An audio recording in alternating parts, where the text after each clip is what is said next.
Well, hey, everybody, welcome back in to Do Something Together. Hopefully you've been watching along with us all summer long and are enjoying this content, the discussions we've been having.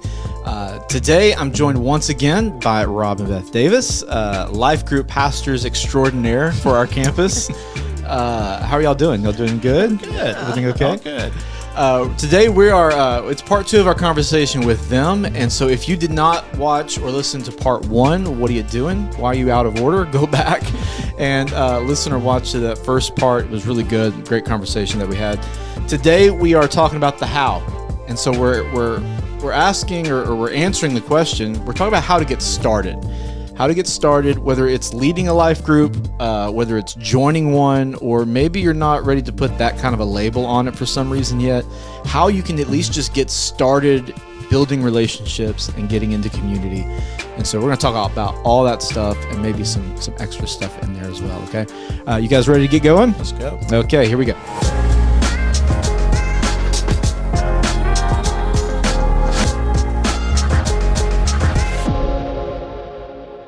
All right. Well, thanks again for joining us, Rob and Beth. Just in case people didn't listen to us and they decided just to jump in right here, you want to tell people a little bit about yourself? Tell us about your family. Like give us some insight into who you are beyond just church life. Well, empty nesters. We have no children at home. They're all grown. We have 3 daughters and 1 grandbaby. So maybe we'll get some more soon. Yeah. But sometimes we work and sometimes we don't. Mostly we do. Mostly we do. We're all striving for that then. Sometimes we travel. But we've been at New Life about, I think since about 2017. Mm-hmm. And we were there about 2 hours and Kevin asked us to pastor life groups. Joke. Yeah, the truth there is it felt like home immediately. Yeah. We were there 2 Sundays and it was like we're home. Yeah. So it's just felt right, and it still does. It feels like it's where we need to be, where we've got a purpose. Yeah, well, we are very happy that you guys felt that way and landed here. Well, so we're talking today is kind of a nuts and bolts episode where we kind of really get into specifics. And I know every situation is different, but hopefully we can give enough detail and direction for people that they can walk away from listening to this episode with maybe a clear direction of what they can do. So we're talking about how to get started. Let's start with life groups first. And let's talk about leading life groups first specifically, because if somebody did happen to just click on this episode, this may be the reason they wanted to listen to it, or they may be sharing it with somebody who's interested in leading. Let's start there. Somebody comes up to you or texts Cersei to 88,000. There's a plug, and says, "Hey, I want to lead a life group. I feel like God's leading me to lead whatever demographic or co-ed, whatever it is. I'm interested in leading a life group. Go. What's their next steps? What do we do from there?" Talk to us. It's one of those things that that I'd love to talk to people about. And I can find out what they're thinking. Why? Yeah. That's why do you want to do that? And there's obviously some things. I mean, just talked about nuts and bolts. There's things just from responsibility purposes. Just like I just need to get to know what you're. What do you believe? Right. Who are you? What is your relationship with Jesus? Yeah. How did you come to know Jesus? Things like that. I mean, it's not like we're going to cut you. Right. There's you do it. You better say the right thing. Well, we want to make sure. Yeah, but that's just a nuts and bolts thing. But the other thing is find out what they're interested in. And what their time frame is. I'll just use us as an example. We love trying to meet at least once a week. Mm-hmm. I mean, and sometimes it doesn't work out. We have to skip a Sunday night, but it could be a Wednesday night. It could be a Thursday night. It could be a Friday. Find out how often. We've got a life group now. The largest one we've got, it meets every other week, maybe once a month. but it's a good group. It's Right. big. So find out what their comfort level is, and let's just talk. That's the biggest thing. But it's not. I don't want it to sound like we have this burden that we want to put on you because we can't find anybody to take care of them. It's not a burden, Right. And I want it to, for people that come to us that are interested, don't approach it like it's going to be a task, a job. It's really, and maybe I'm doing the marketing too much, but it is an opportunity. We love the people that are in our groups. If we hadn't had our groups, we probably wouldn't know some of the people that we have. For sure we would not. But that's the biggest thing.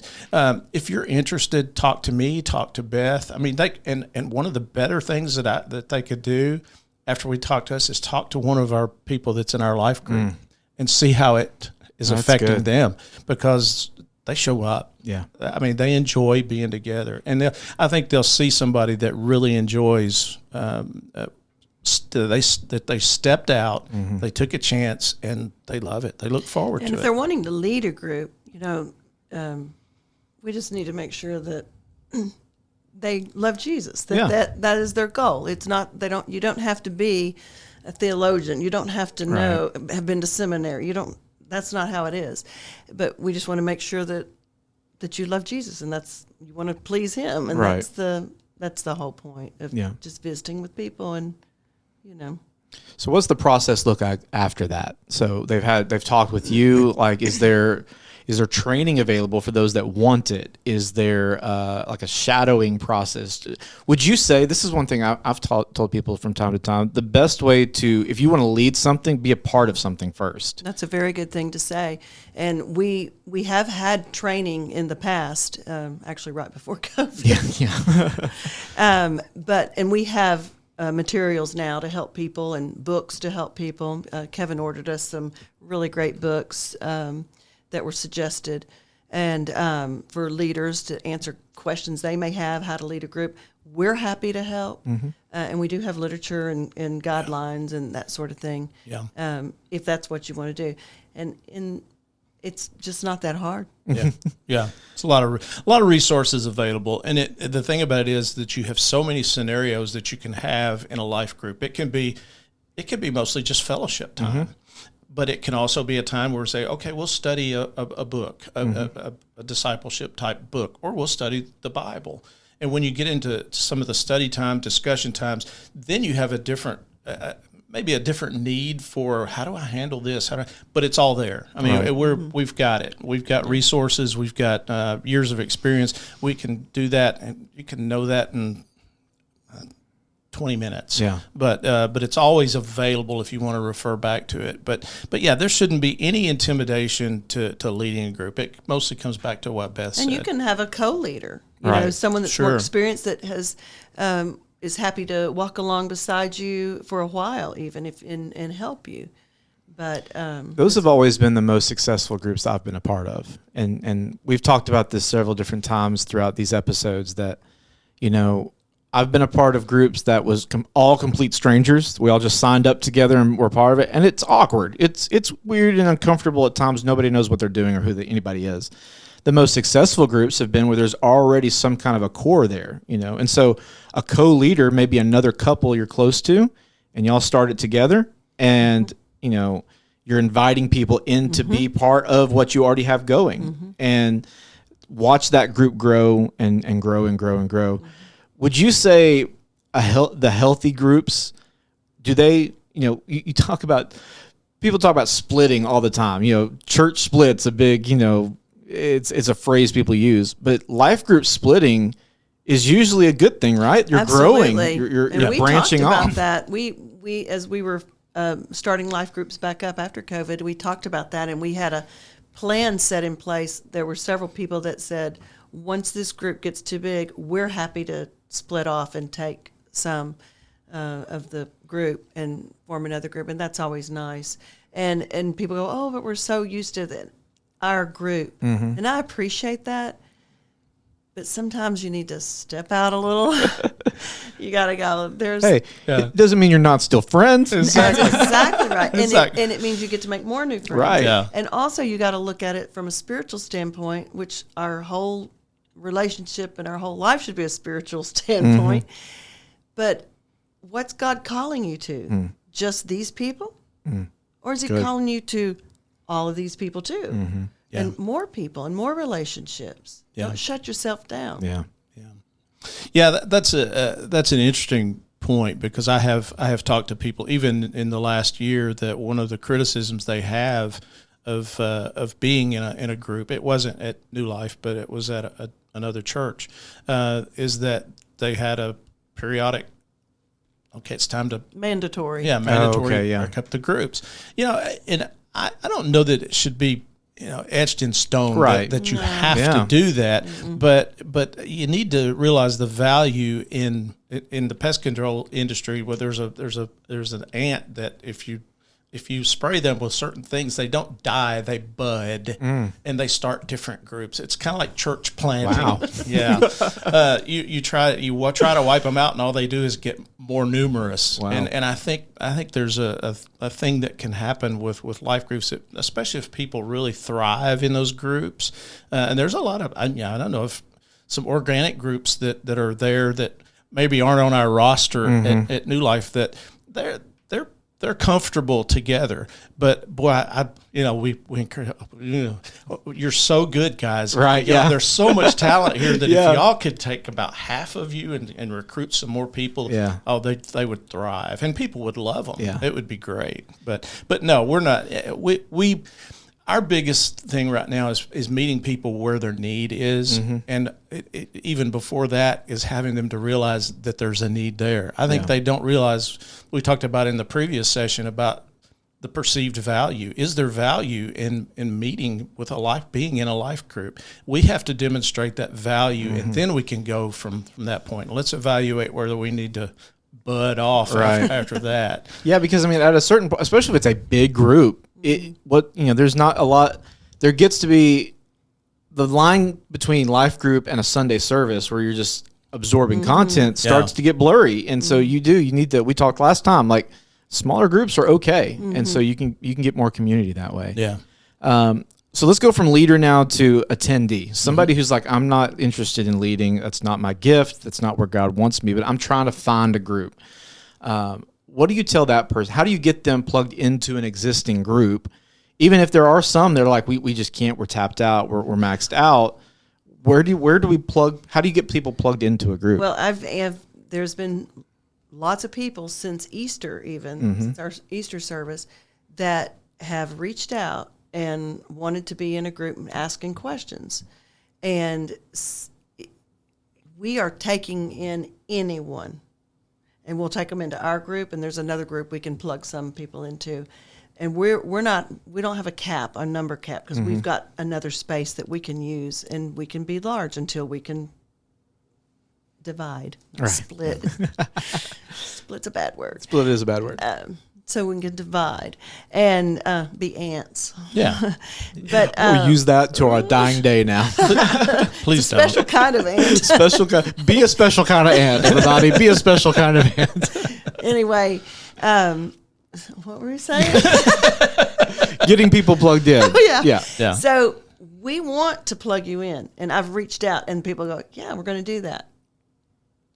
Then crickets, not ants, crickets. Yeah, and I think that just emphasizes the very thing we're talking about is the intimidation. That they feel intimidated, and I don't know what that is. If I had the answer to that, I would solve it. But right now, we will not let anything stand in the way of getting somebody's foot in the door. If you want to be involved in a life group, you may show up and it might look like a church service because there's going to be a lot of people. I don't think ours will. Well, it may look like one, but you're going to see maybe 17, 18 people. And in some cases, you may walk in and there's 20, 25 people there plus their kids. Yeah. So, right now, we just want to get you to say, yes, I'll be there. To commit. Yeah. But this over the summer and into the fall, we would love, and we really need to have people to say, hey, I know you're overloaded, and when you've got people that want to participate, we don't want you to be overloaded. We want to help lead. We want to take some of that and bring it into our home or our situation, our facility, and get more people involved. Yeah. Yeah. Yeah, I mean, I think the overarching thing I keep hearing, and I think it's the best advice to give people, is just give it a shot. Try. Yes. Go to one night, go to one, life group. Go just, you got to do something. You can't just sit there wanting it. You got to take that next step. And that's all, that first step is probably the hardest step you're going to take, because it's easy to text it in. And then even after that first night, then it becomes easy. That's the hardest part is just getting in that car and going that one time. That's right. But I think, y'all have said it a couple different times, and I know from my own experiences, man, once that barrier gets broken, it's great. It's life-giving after that. That's what we call them, life groups. That's right. Exactly. Novel. So let's talk about some of the, we were talking right before we hit record, like we value transparency. We value authenticity at our church. Like there are obvious struggles that come to life groups, and we've talked about one of them, like the struggle of just doing it, getting in there.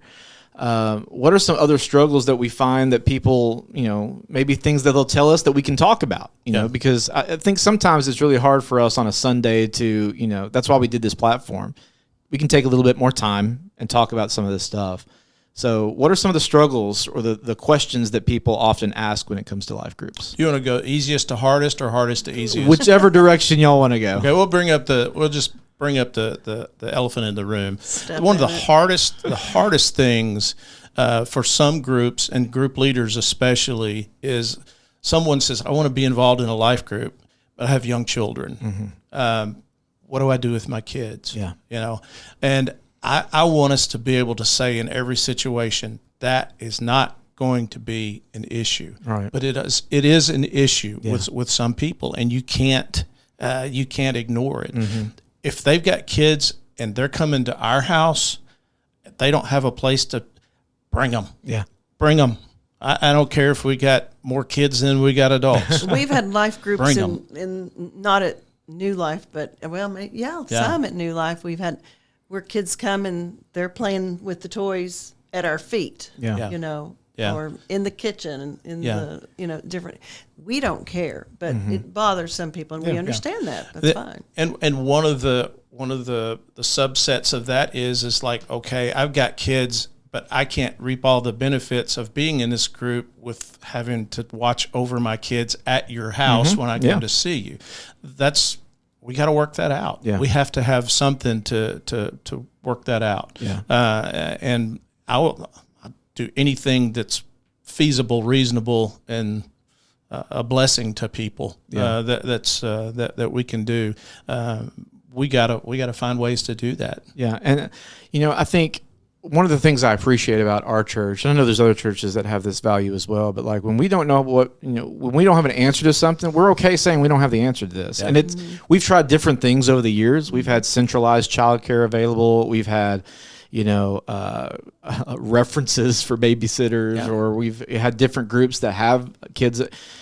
And that's just the truth. We don't have a perfect answer to this. Yeah. Maybe there's a life group for childcare. Yeah. I mean, we're up for anything at this point, right? Like, I like it. Hey, I did student ministry for a long time. There's always teenagers ready to babysit. Right. They want to make that extra money. Yeah. And they work for cheap. Let's be honest. Who are these people? So what about some other struggles or other things that maybe questions we get asked about? Yeah. You bring them up too. But the one that comes to mind is just timing. You meet on Sunday. I can't meet on Sundays. Oh, we meet on Wednesday. I can't meet on Wednesdays. Yeah.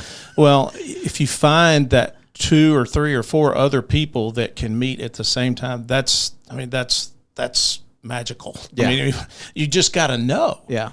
And we need to find out a way when we're helping people to connect in a life group to find people that match that requirement. There's certain things. A lot of times when people will fill out a request to or show interest in a life group, they'll say something specific. I'd like to be in a group that's studying this, right? Or they'll even be very out front and say, I'm struggling with this. Yeah. And we want to be able to be diverse enough to have enough options there that maybe we can't meet that exact need that you have, but it's going to be really close. Yeah. Or maybe have some groups that have that kind of thing in mind. I love that when people want to do it. I'm more of a diversified guy. I said that in the previous session. I love mixing different people up. Yeah. I want to have a college kid. I want to have somebody that's 80 years old. Right. I want to have somebody that's hungry and energetic, and I want to have somebody that's smart and chilled. Yeah. Ask me anything and I'll answer it. Yeah. And so I love to have the diversity of experience and hunger there. Yeah. One thing that I feel like doesn't get talked about enough, that this gives us an opportunity to say, and even though we're running low on time, is and I think you mentioned it earlier, like, talk to us. If you've got questions, talk to us. If you've got ideas, talk to us. If you're not sure how to get started, just start those conversations. Yeah. I think all three of us and the rest of our staff and pastors and leaders, we're available on every Sunday. We're in the building. Come find us. Sure. We're in the foyers, we're in the classrooms, we're wherever. We'll go to coffee. We'll go have lunch. We want to help get you connected. We want to talk this kind of stuff out. Even in a 25-minute podcast, we don't have the time to really get into it. And so people, we want to hear from you. And a great way, this is another little plug, text Thursday to 88,000. There's a whole bunch of options there where you can fill out a form, or you can let us know, or you can reach out to us. And if you click anything with the word life group in it, they're going to get it. And so information gets to them, and they'll reach out to you. But anything else? I know we're winding down, but is there anything else life group related that that you guys can think of that people ask, or areas that people need to know about? Yeah, as we put a bow on this thing. Yeah,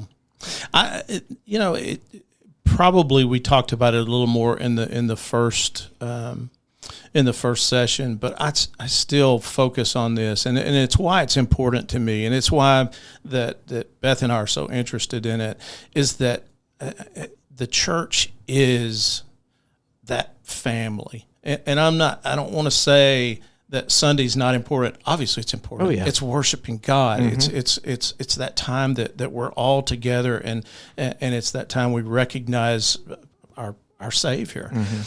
But church, in a working sense, and a church in a power sense, is the church being the church every day of the week. And this, it just encourages that, and I would love for people just to feel the power and the freedom and the blessing that it is to have people together in a situation that's not from 9:30 till 10:30 or 10:35 in some cases.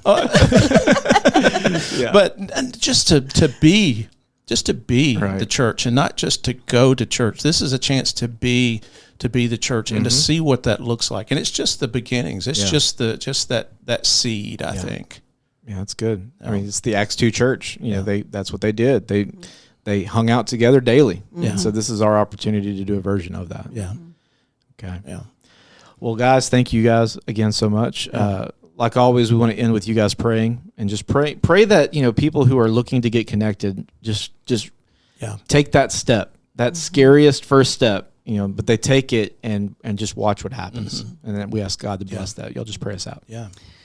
God, thank you so much for this time to talk about these things and to encourage people.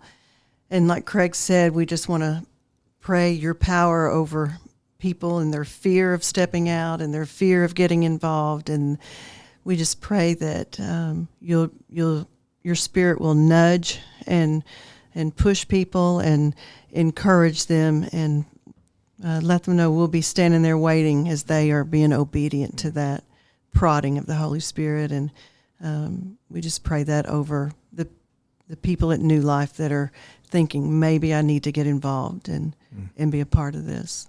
Yeah. And God, I too just pray for people to see a direction, maybe a direction they've never felt comfortable going before, but to have anticipation of some freedom, some some lifting, some encouragement, some wisdom, and Father, just to have that relationship with other people that care about them, to build on that, to know not just faces, but to know names and to know likes and discomforts and troubles and sorrows, and to be able to pray with each other and love each other, but just to know each other. And that's, Father, what we pray for, is that people will have a desire to know their brothers and sisters more deeply and through Christ. And it's in His name I pray. Amen. Amen. Amen. Well, don't forget, we've got a few more episodes left. If you haven't already, hit the subscribe. Follow us wherever you're seeing this right now, so you don't miss a week.